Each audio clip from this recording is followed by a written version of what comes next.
पूरे 12 द्वादश ज्योतिर्लिंग में ओंकारेश्वर ही ऐसा ज्योतिर्लिंग है जिसके दर्शन के पश्चात कोई महानदी का दर्शन होता है, जिसके तट को छूकर कोई महानदी बह रही है। आप काशी जाएंगे गंगा जी दूर हैं, आप उज्जैन जाएंगे क्षिप्रा जी दूर हैं, आप सोमनाथ जाएंगे समुद्र है, लेकिन ओंकारेश्वर ही ऐसा ज्योतिर्लिंग है जिसके दर्शन के पश्चात कोई महानदी का दर्शन होता है। वो महानदी है रुद्रदेहाय विद्महे मैं कलकन्याज धीमहि तन्नो नर्मदा प्रचोदयात्। भगवान शंकर की देह से पसीने के बूंद से निकली है माँ नर्मदा।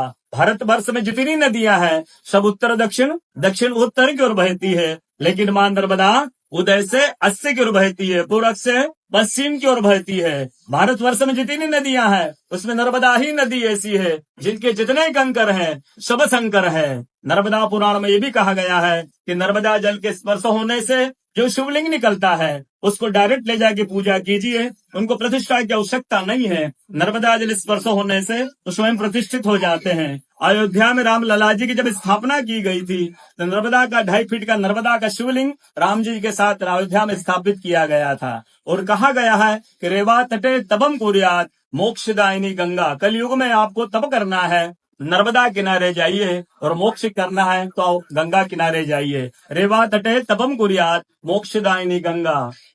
तो नर्मदा किनारे एक संत का तपस्या संत का अनुभव बताता हूँ जो वर्षों से नर्मदा किनारे रहे हैं। जब वो देखते हैं सुबह 3 से 4 बजे ब्रह्म मुहूर्त में एक कोई माई आती है, नर्मदा स्नान करके लौट जाती है। संतों को जिज्ञासा हुई कि मैं वर्षों से इस माँ को देख रहा हूँ, नर्मदा स्नान करके लौट जाती है। संत ने कहा कि कल मैं माँ से पूछूंगा, स्नान करके लौटेगी। वो माई सुबह 3 से 4 बजे ब्रह्म मुहूर्त में स्नान करके लौट रही थी। संत ने देखा माई स्नान करके लौट रही है। संत दौड़ते गए, माँ को साष्टांग दंडवत प्रणाम करके पूछा, है माँ मैं वर्षों से आपको देख रहा हूँ, आप नर्मदा स्नान करके लौट जाती है, माँ अपना परिचय दीजिए।